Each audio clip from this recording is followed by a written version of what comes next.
Бүгін 8 шілде 2020 жыл. Саламатсыздар ма, құрметті менің көрермендерім? Бүгін мен қол бос кезде құрап, сандығыма салып, жинап жүрген құрақ көздерді сараптап, ішінде ыңғайы келетіндерін бөліп алып, біріктіріп тігіп, көрпешенің бетін дайындамақшымын. Құрақтың көздері. Бұл жерде қолданған құрақтың әдісі крейзи. Қазіргі мынау шетелден ойлап тапқан осы крейзи әдісі біздің кезінде апаларымызда бұл әдісті қолданған.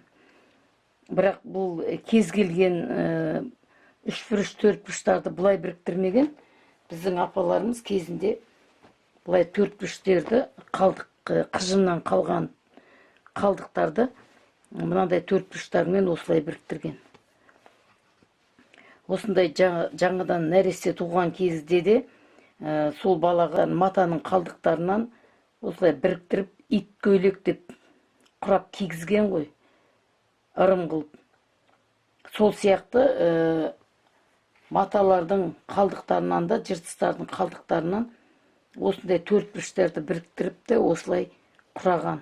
Сол шетелде осындай крейзи деген құрақ болса, бізде осындай апаларымыздан келе жатқан ит құрақ деген құрақ та бар.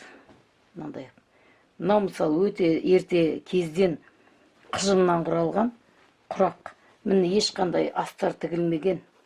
Міне астар тігілмей, міне тігісіне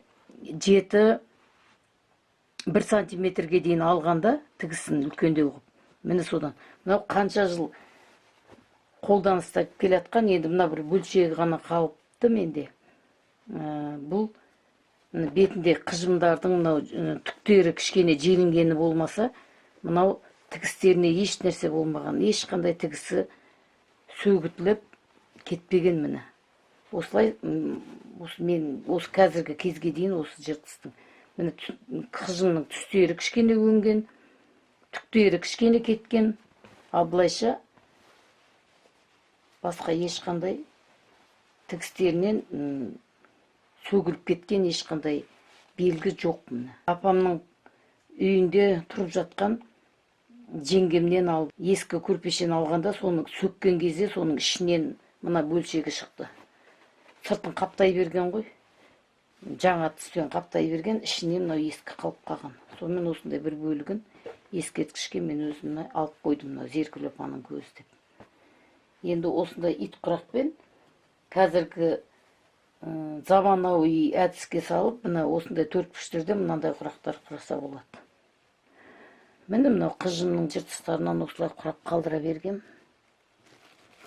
Міне мынау сияқты тырна құрақ, ши құрақ, осылай қолымдағы бармен құрайым, жетпеген жерін осылай қоя салам. Мынау да солай.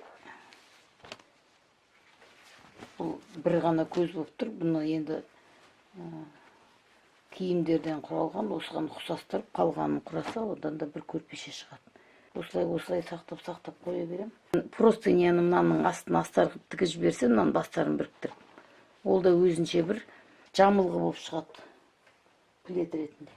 Мына өткендегі құраған құрақтарым, бұның бәрін осы салып отырмын. Өйткені қазір менде ішіне мақта салып, негізін тігіп алатын мата алуға қазір мүмкіндік болып тұрған жоқ. Астарына мата алуға, сондықтан да осылай құрап қоя берем.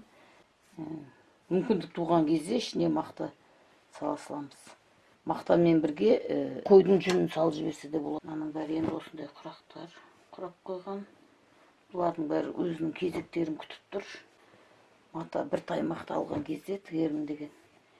Сол сияқты мынау әртүрлі маталардан крейзи құрақтарын құрап қойған. Мынандай атлас мата, қатты маталардың бәрі крейзи. Біреу ашық түсті, біреу қара түсті, біреу шәй мата деген сияқты. Жастықша ма әйтеуір не келеді. Мынау драптар, мысалы, драптан құралған крейзи құрақ. Өте оңай құрақ. Жертамда тұрғаннан кейін ешқайсысы артық болмайды. көрпеше тігесің, көпшік тіксең де, мыналардың бәрі өзінің кезектерін күтіп тұр. Бұны сәндік жастықша етуге болады ғой. Енді мен осындай көп дайындаған құрақтың ішінде қазір маған өте ыңғайы келіп тұрғаны мына құрақ болып тұр. Бұл ши құрақ.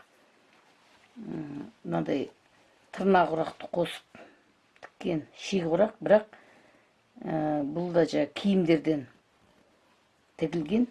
Мына осының ыңғайы келіп тұр. 4 көз шығып тұр. Осыны біріктіріп бір көрпеше дайындайын. 40-та 40 көздер болып тұр ғой мынаның 4-еуі. Өзара біріктіріп тіксек, онда 160-та жиектерімен 2 метрдей болады. Ал егер де орталарына су салып жіберетін болса, онда бұл кәдімгідей ұзын көрпеше болады. Ал егер судың орнына құр мата салмай, қарқара құрақ дейді. Осындай құрақты су ретінде осын салып жіберсе, бұл әдемі болады. Міне енді менің қазір таңдап алып отырғаным осы. Осыдан көрпешенің бетін дайындап аламын.